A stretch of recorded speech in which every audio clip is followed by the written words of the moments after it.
strongest allies, extending a big welcome to Japan's Prime Minister. Prime Minister Abe, on behalf of the American people, I welcome you to the very famous White House. But at their joint press conference, the big question for President Trump, what's next after that ruling?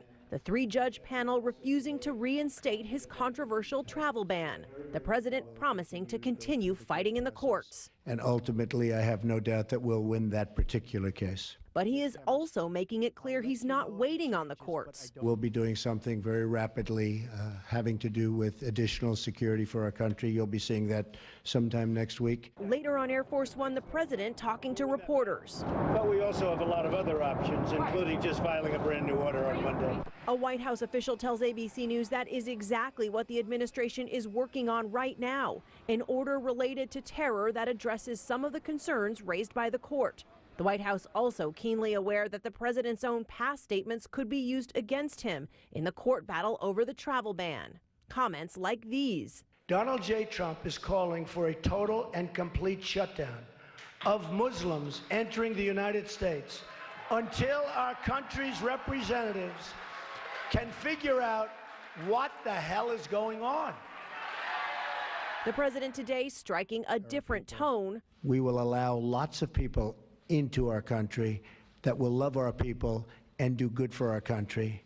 It's always going to be that way, at least during my administration, I can tell you that. Diplomatic words on a day when the president's international outreach was on full display. In the Oval Office, a very long handshake with the Japanese Prime Minister, who will spend the weekend with the Trumps at their winter White House, Mar-a-Lago. And Cecilia Vega with us live tonight from the White House. And Cecilia, there are breaking developments tonight from the appellate court that had ruled against the president, deciding not to reinstate the ban. But now what are you hearing? Well, a big surprise tonight, David. A judge on that Ninth Circuit court has requested that the full court, not just the three judges who weighed in yesterday, but the full court weigh in on whether that ruling should be reconsidered. This is a complete curveball. And David, it means this ruling might not be final. All right, Cecilia Vega, we'll all stay tuned on this one. Thank you. And as they plan their next move after that temporary defeat on the immigration ban, the White House also dealing with something else tonight. New questions about contact between President Trump's national security advisor and Russian officials when President Obama was still in office. And just as Mr. Obama was imposing new sanctions on Russia, President Trump's national security advisor, Michael Flynn, seen here with Vladimir Putin in 2015 at a celebration for RT, the TV channel based in Moscow that many consider a major propaganda outlet for Mr. Putin. At first, General Flynn denied reports he had any discussions over imminent sanctions. Tonight, a change in his story. Here's our chief White House correspondent, Jonathan Karl. Under fire tonight, the president's national security advisor, Michael Flynn, now accused of misleading the public and even the vice president about his conversations with the Russian ambassador to the United States. The story, first reported by the Washington Post and confirmed to ABC News by senior administration officials, on the very day in December that President Obama imposed sanctions on Russia for meddling in the election, Flynn told the Russian ambassador the incoming Trump administration would review those sanctions. That directly contradicts what Vice President Pence said last month. What I can confirm, having spoken to him about it, is that those conversations that happened to occur around the time that the United States took action to expel diplomats had nothing whatsoever to do with those sanctions. And not just the VP. Press Secretary Sean Spicer portrayed Flynn's call with the ambassador as about nothing more than setting up a later call between Vladimir Putin and Donald Trump. The call centered around the logistics of setting up a call with the president of Russia and the president-elect after he was sworn in. That was it, plain and simple. Spokesperson for Flynn, who famously dined with Vladimir Putin in Moscow 2 years ago and has been criticized for his close ties to the Russian government, now says the national security advisor simply cannot remember whether he discussed sanctions, a switch from his earlier denials. These developments come on a day President Trump emphasized diplomacy, touting a phone call he had yesterday with the president of China. I had a very, very good conversation, as most of you know, yesterday with the president of China. It was a very, very warm conversation. I think we are on the process of getting along very well.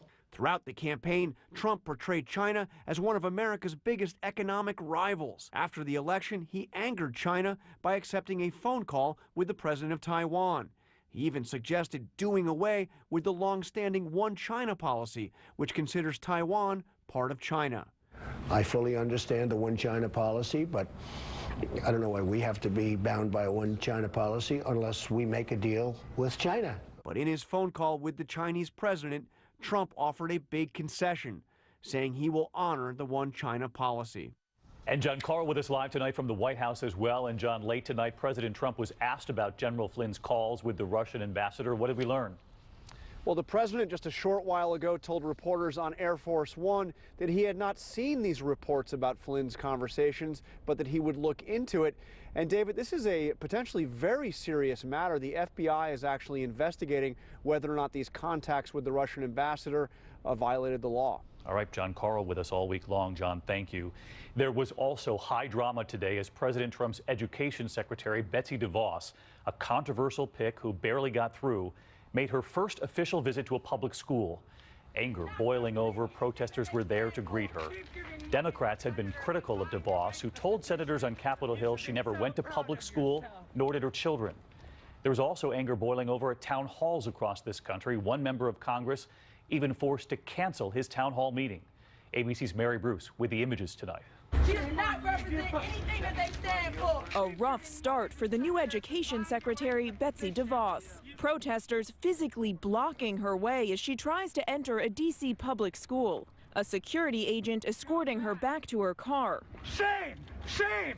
Shame! DeVos is one of President Trump's most controversial cabinet picks, confirmed by the Senate only after the vice president cast a historic tie-breaking vote. She's been criticized for never attending public school or teaching at one. But she's not the only one feeling heat. Frustration with Washington spilling out in town halls across the country. Republican Congress members facing the backlash. In Utah, Republican Congressman Jason Chaffetz met with boos. Chaffetz led some of those investigations into Hillary Clinton, posting this picture shaking hands with her on Inauguration Day, with the caption, "So pleased she is not the president," now confronting 1,000 fed-up voters angry with the new administration. Given the choice that was before us, by far, Donald Trump was the better choice.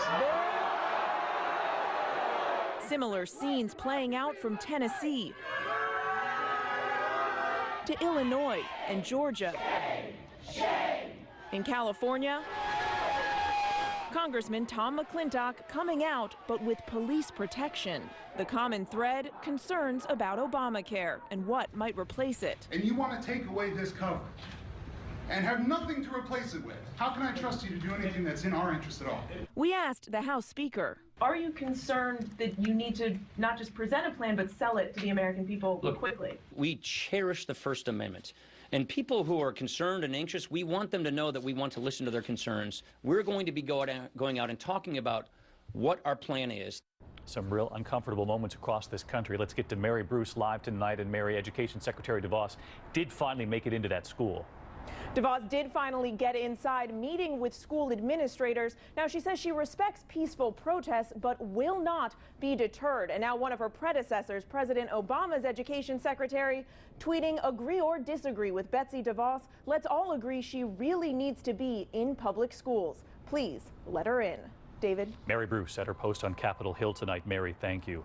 President Trump's Homeland Security Chief General John Kelly paying a visit to the Mexican border in Otay, California, near the San Ysidro crossing, touring an underground tunnel reportedly used by drug smugglers. It comes as immigration authorities arrested about 160 foreign nationals in the LA area this week, most with serious criminal convictions. Our Jim Avila there with Secretary Kelly, asking about another deportation, a mother of 2 American children who was brought to this country when she herself was 14. That deportation generating protests. Are the right people being deported? They were picked up. They were subject to removal.